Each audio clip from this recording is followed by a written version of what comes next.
anytime we get too carried away, you can never be overconfident, right? You can never Hmm. be overconfident, especially when we're writing or when we're doing directing. That's why you always hear me, especially when I'm on set.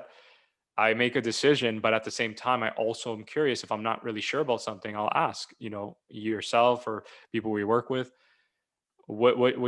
how should I set up this shot, or what do you guys feel? Because you can never not have inspiration. There's inspiration from anyone, anything. Everybody's creative. There's a reason why they're there.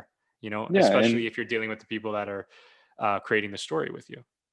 I mean, for me, it's so I started as you said, I'm a practitioner of the writing arts first. However, I early on I gained I wanted to understand better the role of the actor and kind of what not just what their purposes or their role in terms of making the film or the Right. value that they provide, but I also wanted to understand the challenges and the experience from their standpoint.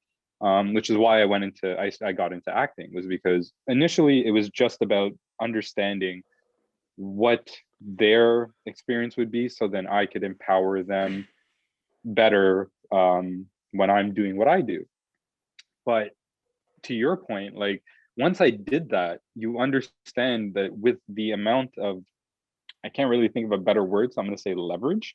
I'm going to Mhm. say the amount of leverage that they can have upon a final product of the film, that is the film. You appreciate then all of contributions that come from every single participant in a film or a TV show or even a commercial, Daniel. Like Yeah. I've written commercials, and Nice. I've yeah, and I was lucky enough to be cast in one of the commercials in a very small role, right? Oh wow. Yeah. But it was a really interesting experience because the guys, the team that was involved in producing, directing, filming, there was no thought amongst them that, oh, we're just filming a commercial, like we're of some lower art form or anything. And good, because the energy they brought was just as significant. The amount of creativity that goes into it was just as daunting, and it paid off just as much when people really kind of push the envelope of that. So like it's crazy that it's it's crazy, and it's a beautiful thing about how much of a symbiotic process making a finished film, TV show, or commercial can be, because you really do need everybody kind of firing on all cylinders to come away with something great. And you need everyone to be respectful of everyone else's, not just contributions, but of the space they need to make those contributions. One of the things that I loved with working with you on set was that, Hmm. as not just as a writer, but because I was acting in that project as well, Of course. there was a lot of room to do to kind of improvise in if we felt that the dialogue upon our first take just didn't pop enough, Of well, course. okay, so let's go back and write that. And I'd like to think that, even though that myself and Kosa, we wrote it, like I'd like to think allowed for contributions from everybody, Hmm. with the actors, with you as a director, to kind of make your suggestions, and their suggestions for what they felt would have been more authentic, more organic. And for me, from an acting standpoint, I appreciated the freedom to be able to articulate what I thought, because as a writer, as somebody who's part of the conceptualization process, Hmm. you can be easily removed away from the the challenge and the reward that an actor can attain by contributing their own interpretation, because they have, in a lot of ways, you know what I mean, like when if you not the best analogy, Daniel, Hmm. so pardon me on this, but if Sure.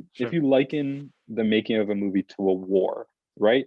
Like a general can give orders and can direct and say, you know what, we need to shore up the eastern flank and Hmm. so on and so forth, but there's no way that he can properly understand what somebody who's on the very in the trenches, in no man's land, actually seeing across from him the enemy or the challenge, if we want to take it casually back into acting verse, the challenge of like articulating what he feels this character would do. I mean, that's not to say it's always true or right being in Right. air quotes, but Hmm.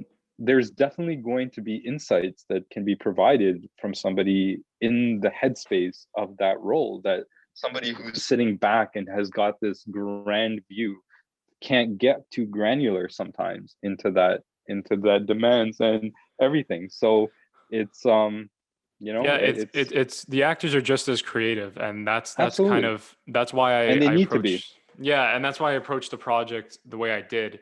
Is I looked at the directors that I look up to and inspired by, and I'm thank you for mentioning that point, because the reason why you heard me a lot dealing with the actors, like yourself, saying, you know, we're going to do this take. I want you to just say the lines how you interpret them. And then I'll come Mhm. in and I'll chime, like, give you my interpretation of how I see it. And maybe we can go from there, almost like in a Yeah, negotiation at one point.